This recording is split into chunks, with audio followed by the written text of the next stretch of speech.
Le jour dans une vidéo, je disais, bah tiens, quand on est piéton, c'est les voitures qui nous ennuient. Et quand on est conducteur, il faut faire attention aux piétons de pas, c'est normal, pas leur rouler dessus. Donc c'est les piétons qui nous cassent les pieds.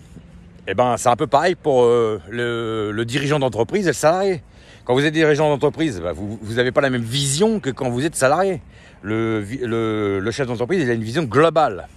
Tandis que le salarié, il a une vision un peu plus autour de ce qu'il fait lui et autour des collègues, et puis voilà quoi. Même s'il essaye de travailler aussi un peu pour la boîte quand même. Enfin, il n'a pas tous les éléments ni rien, donc de toute façon, c'est pas sa société, donc évidemment, il peut pas avoir la même vision. C'est logique. Alors, il y en a certains, ils vont dire, bah oui, ce salarié-là, il me pose problème. Donc en fait, il dit, le salarié, il est pas sérieux. Et finalement, il est égocentrique, quoi, finalement. Il nous respecte pas, il se fout de nous, il arrive pas à l'heure, il travaille pas bien, ça. Bon, pas toujours, mais c'est. Puis des fois, c'est des périodes, hein, c'est pas parce que pendant un moment ça va pas que ça n'ira pas toujours. Bon. Et puis le salarié, qu'est-ce qu'il dit, lui?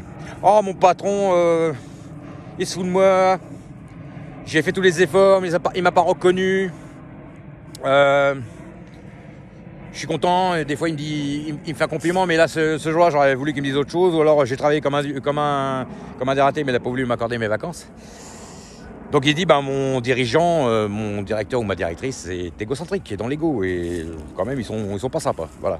Mais en fait, ça dépend d'où on se place, déjà à la base. Et puis en plus, un dirigeant, c'est quelqu'un qui crée de la valeur. Donc quand on crée de la valeur et qu'on est dirigeant, on crée un service.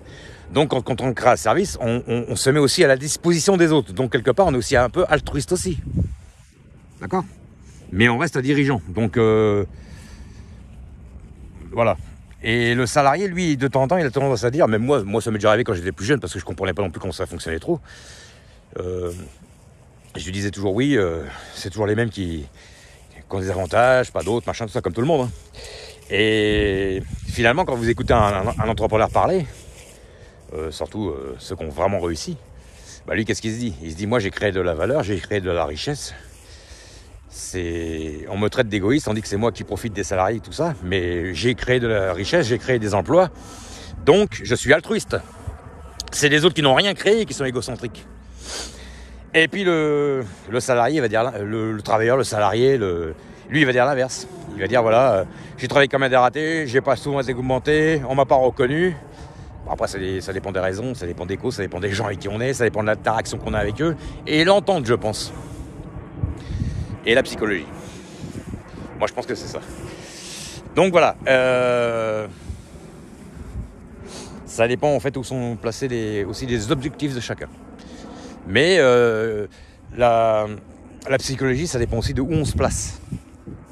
Quelqu'un qui vit dans un endroit chaud, il peut pas penser que pareil que quelqu'un qui vit dans un endroit froid. Et puis voilà. Enfin moi c'est mon avis. Ciao.